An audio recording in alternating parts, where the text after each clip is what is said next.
LRTT.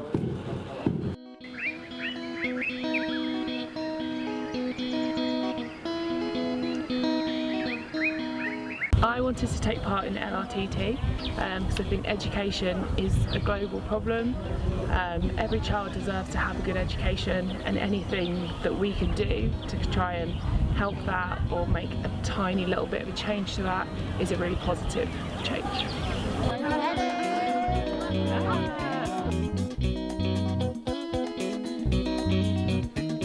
The schools are in such rural areas and the children walk 30-40 minutes through forest with no shoes on to get to school, and our school is actually in a rural area, so we do that walk, and we get there and we're tired and we're hot, but we're faced with 30-40 children in a classroom who are smiling, ready and wanting to learn, and they've done exactly the walk that we've done. Yeah, it totally changes your perspective. Yeah.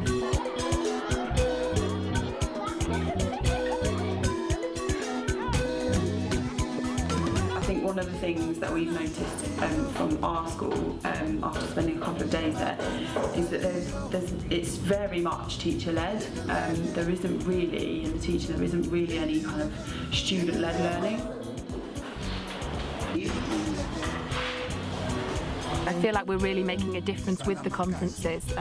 They're so interested and enthusiastic in everything that we're saying, all our activities that we're doing with them, and they're reassuring us that next week in their teaching they will be implementing these straight away. And how to structure a lesson plan, which links into our lesson plan cycle. So whilst I've been at St Mary's College, I've been coaching a teacher called Andrew. When I first watched him teach, it was very much him talking to the students for 90% of the time and the students actively learning for 10% of the time. I've seen a progression in Andrew's teaching during the week that I've been coaching him, which has been excellent to see, because he's now starting to use the strategies that we've been talking about whilst I've been coaching him, such as peer assessment. He also sees the benefit of using those strategies when we do the feedback sessions, which is really good to see, and hopefully we'll now carry this on when we leave.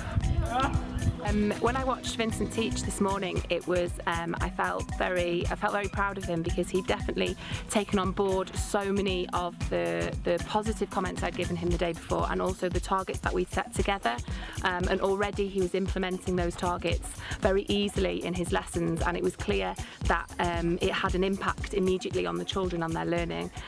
So I very much enjoyed watching him and liked to see him implementing it straight away.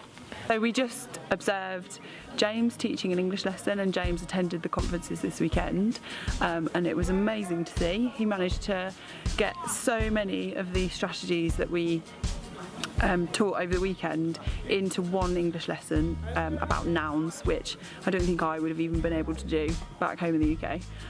So it was really, really impressive. He was doing tennis ball questioning, he did peer assessment, he did an exit ticket on the way out, he did group work, he did paired work, he did some kinesthetic activities where students are moving around.